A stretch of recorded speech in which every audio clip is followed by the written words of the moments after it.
Sir Robert Buckland was at the heart of the Cabinet during the pandemic and lockdowns. During that time, we were told that we could only go out for an essential reason. I caught up with him at a UK and a Changing Europe event in the building behind me, and I started by asking Sir Robert what challenges he faced when making those decisions.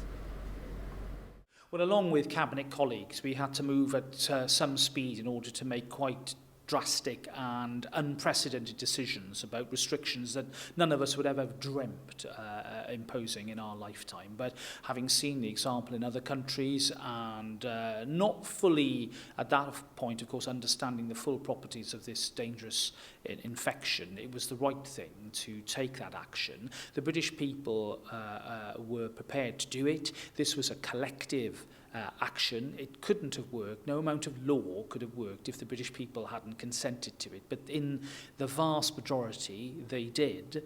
And I think the collective effort that we made yielded results. It minimised the damage and death and disruption that disease was capable of causing. And therefore, I think we made the right calls 2 years ago, difficult though they were.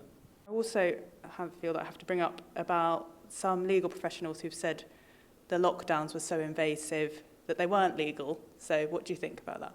No, I disagree with that. Parliament passed expedited legislation that was sunsetted. In other words, it was time limited, and we've just reached the point where the Coronavirus Act is now no longer in force because it was only given a 2-year period with reviews within it. I think what is clear is that the legislation that was designed some years ago to deal with public health emergencies is rather elderly.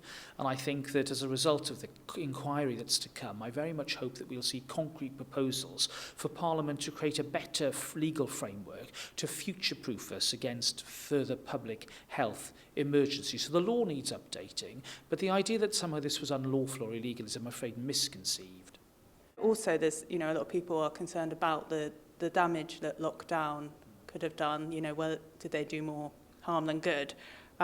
So what would you have perhaps done differently with that in mind? I think the biggest call was on schools and education.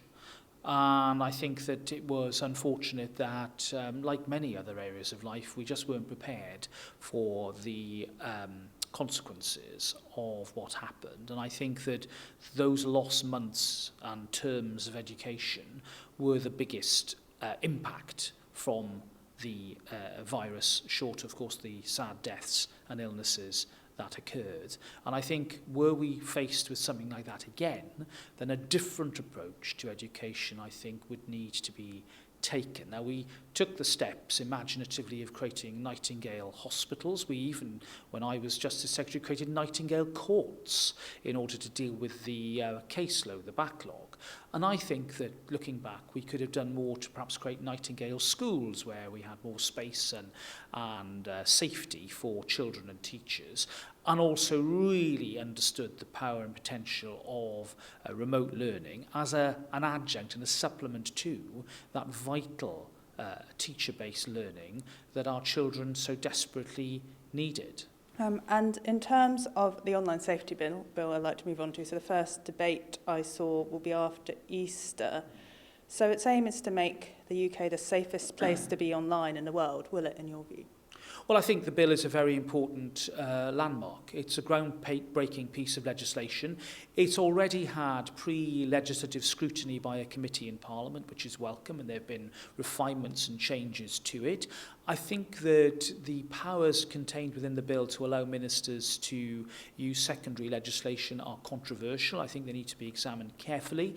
I think definitions such as legal but harmful will be the subject of much debate, not just about what might be lawful, but what actually is the harm, because harm will vary. Harm to children is one area of particular concern where I think the consensus is that more needs to be done. But is that harm the same when it comes to adults, for example? And I think defining what harm means is going to be quite a task.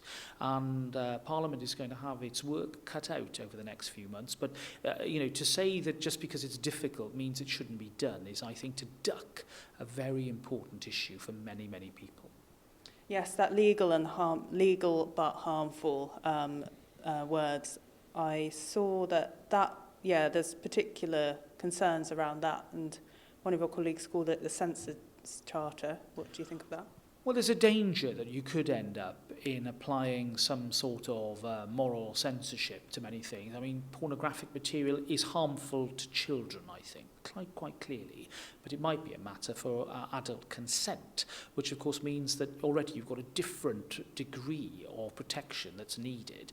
I think that if we focus upon vulnerable or parts of our society where there are vulnerabilities and make sure that they are protected, then I think the bill will have done a good job. If we end up creating a sort of one-size-fits-all where, frankly, we are censoring things that are a matter of consent, then I think we have a problem. And that's what the bill has got to try and get right. An unenviable task, but one that Parliament must address.